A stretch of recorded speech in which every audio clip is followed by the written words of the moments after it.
We're now going to enter the construction phase, the last big bin, and I'll just read you what BCA says about it. Successful construction phase commissioning is a well-coordinated quality assurance process that encompasses installation, startup, functional testing, and training. During the construction phase, the commissioning team works to ensure that equipment, systems, and assemblies are properly installed, integrated, and operating in a manner that meets the OPR, which is the critical, I think, distinction for commissioning. Functional testing and documentation provide valuable performance benchmarks, acceptance criteria, and a baseline for the future operation and ongoing commissioning of the facility. So this is where the rubber basically hits the road. And we are going to look first at the submittal review phase of commissioning. And Mike's going to talk about that. There are two issues that have come up around the construction checklists. One about the checklists. Generic construction checklists or manufacturer's installation checklists are being utilized for pre-functional verification in lieu of checklists customized for the specific project requirements. Is one issue that they've identified. And the second is about functional testing, so I'll leave that one until that. So, Mike. So we're in the submittal phase now, and the design is done, our plans and specs are done. We've hopefully had enough time throughout the design review process to make all the comments and capture the owner requirements and assure that the design is meeting those requirements. The project's been bid, the contractor's been selected, and now he's submitting on the submittals of the equipment that he's going to purchase to generate these building systems and this building that we're going to create. So submittal review is not always in the commissioning authority's scope of work. It's a very critical piece. It's one of these things that ended up in enhanced commissioning. It's not always elected, but as Sam mentioned, I think most of the time on the projects I see when we are doing fundamental commissioning for LEED, that enhanced commissioning scope is picked up as well, because for a modest effort, you just really get a lot of value out of it. A lot of things can be picked up. A lot of things are easily identified during that submittal phase on paper before they're in the field, and just 10 times harder. The biggest pitfall of submittal reviews, I think, is just successfully inserting yourself into the commissioning, into the submittal review process. Submittal review, because it's such a sort of schedule, turnaround-oriented thing, it has to sit on somebody's desk for no longer than this many days before it has to go next person down the line, and eventually that piece of equipment has to be purchased, and there's lead times and there's construction schedules. It can be a big machine that gets moving fast, and the commissioning process, unfortunately, can be seen as one more cog that gets inserted there. And for all the stuff we're talking about, that's not the intent. It's not additional work. It's supposed to be an integrated effort that makes things better. The design engineer for an HVAC system is looking at these submittals, of course, and they're looking more at capacities and materials of equipment and things like that. I would say the commissioning design review for submittal is more looking at a bigger picture, looking at that component or piece of equipment into a larger system. So we're looking at things like integration with controls, which hasn't been mentioned yet, but controls is a huge amount of the troubleshooting and success or failure that goes along in a commissioning process. That control system itself will be a submittal that, just the way things work, it ends up being one of the later submittals being provided, which is unfortunate because a lot of our boilers, chillers, air handling systems are probably being reviewed before that, and we can't see really the full integration between control submittal and that HVAC equipment that's going to be critical to making this project work. So what the commissioning authority can do is make comments during the submittal review that be sure to consider this when the control submittals comes out. Be sure to keep these integration things in mind. Those are the nature of the commissioning design review, or commissioning submittal review, as opposed to say that this boiler is only operating at this efficiency at this outside air temperature when it said it was supposed to be something else. I'd put that more in the design engineers court, although the commissioning authority can certainly raise something like that too. As I mentioned, you want to get integrated into that submittal process. The best way to do that is when submittals start coming in, you want to just take that table of contents from your spec section that lists out all the different specs that you're going to see. Typically submittals come in according to those spec numbers. You just want to highlight that and give it to the project architect or the construction manager, whoever the best person is for the project, and say, whenever you send these out to the design engineer, I want to be copied on them at the same time. And so I'm reviewing the submittals at the same time as the design engineer. We might be having some conversations, about things before an official review is submitted. And I'd say the best way to submit these comments is not to have two separate sets of comments and two separate sets of responses and all that. It just turns into a headache. So the best way I've seen is when you have just a conversation between the design professional and the commissioning authority, so that a single set of design review comments, submittal review comments, sorry, are submitted. And I'm seeing the resubmittals at the same time as the design engineer is. I mentioned controls. That's a big part of submittal review. A good thing for a rookie to look at if he's involved in submittal review. And I'm not sure if it's the best activity for him to be doing, because you just need a certain amount of experience before you can really see the big picture. You can't just teach the big picture. You have to be doing something for a while before you can see the big picture. But the sensors that are required for any kind of system, specifically an HVAC system, they're shown there on the control flow diagrams. There might be a points list in the specs. Just matching those up with the equipment submittal or the control submittal, making sure all those things are caught is a useful exercise, a pretty straightforward exercise. Because a lot of the things that I see, unfortunately, now working in the field are sensors that just were specified and then not provided and missed somewhere along the line. We did a recent project with a wood pellet silo that was feeding a boiler as part of a retrofit. You're still burning the same amount of BTUs, but just because of the fuel cost, you were able to save dollars by burning the wood pellets instead of the gas. This is a huge silo here, and there's a low limit alarm that tells you when you need to refill the thing, but there was specified a level indicator so you could see if it's half full, 3/4 full, 66% full. And that was very critical because we're going to be doing measurement and verification on this project. So we need to know what our fuel use was.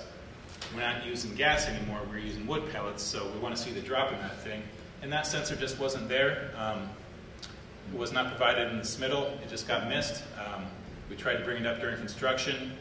The controls contractor raised a fuss and threw a change order at it, and the owner said that's okay because he didn't get it and I didn't do a good enough job of explaining why that was important.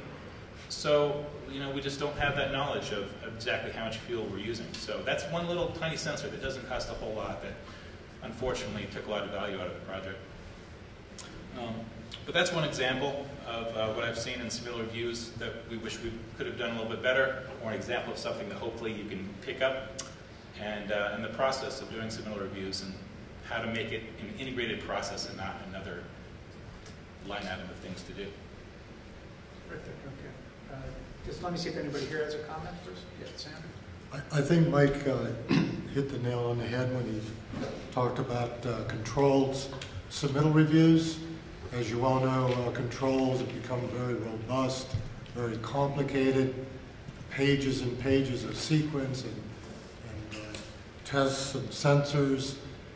This is the design team and the commissioning engineer's last opportunity to look at these controls, look at the submittals, look to see if the sequence of ops makes sense and work before this whole system is put in, and it doesn't work, and then you have to make changes, and the owner's clock is ticking. So I think control submittal review is probably one of the more important ones. The pitfalls is we don't take the time to really review it, because what Mike said, submittals are due in 2 weeks. The engineer may or may not have done a thorough job. He slaps is reviewed, no exceptions taken, and the control guy starts building it. So I think we need to really focus on this as these controls get more and more complex. So in terms of roles, the commission agent is really a second set of eyes for the engineer in terms of the control, in terms of the submittal process? Is that what you're saying? I don't think that's the right way to look at it.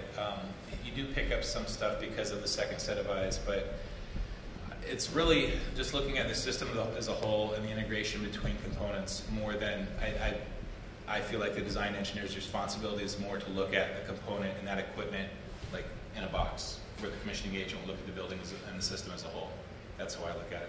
You look for, as a commissioning agent on a submittal, as Mike said, they're looking at capacities and sizing and adherence to their design. I know when I look at a submittal, I look at it from the standpoint of how am I going to test this and how's it going to be maintained. So the engineer might say, oh yeah, it's a 10 horsepower, and I spec 10 horsepower when I got 10 horsepower. But I look at it as, where's the access door to even go in there and verify that it's 10 horsepower? Is it on the right side of the unit, which on the right side of the unit happens to be up against the wall? Well, that's great, but once they put it in, you know, the 10 horsepower could never be verified because I can't access the unit. So I might look at things like that. You know, to add to Mike's comment about the controls, you know, I like to celebrate my horror stories just as much as the wins. But we had a project where we looked at the control submittal, and you know, as Sam mentioned, they have 5 days to turn it around. So we had 3 days because they needed a day to incorporate our comments. And we looked at it and we looked down and we said, all right, well, when we're doing our testing, we're going to need pressure ports, we're going to need flow meters. Okay, they said here that they have this, and they have a flow sensor. Now they said flow sensor, not flow meter. So when we went to this job site and we started looking at it, we noticed that it was a flow sensor in the sense of, is there flow, yes or no? Whereas the owner wanted, is there flow as far as GPM, so I can calculate BTUs out of this piece of equipment. And we didn't catch it, the engineer didn't catch it, and it's a substantial difference between a hot tap and putting a flow paddle switch in and a, you know, an insertion type measuring device that measures flow. So it was a big deal to this person, and you know, it reminded us as commissioning providers, when you look at a set of drawings or a submittal, know the intention of it. You know, what may say flow sensor, you know, just ask what kind of sensor, right? So something like that could have saved a lot of money and a lot of yelling. So flow yes or no is a wet finger. Yeah, Doesn't give you any velocity, does it? In answer to the gentleman who said the role of commissioning, or asked about the role of commissioning being a second set of eyes, I agree with Mike. We have to be careful that we don't cross that engineer of record line.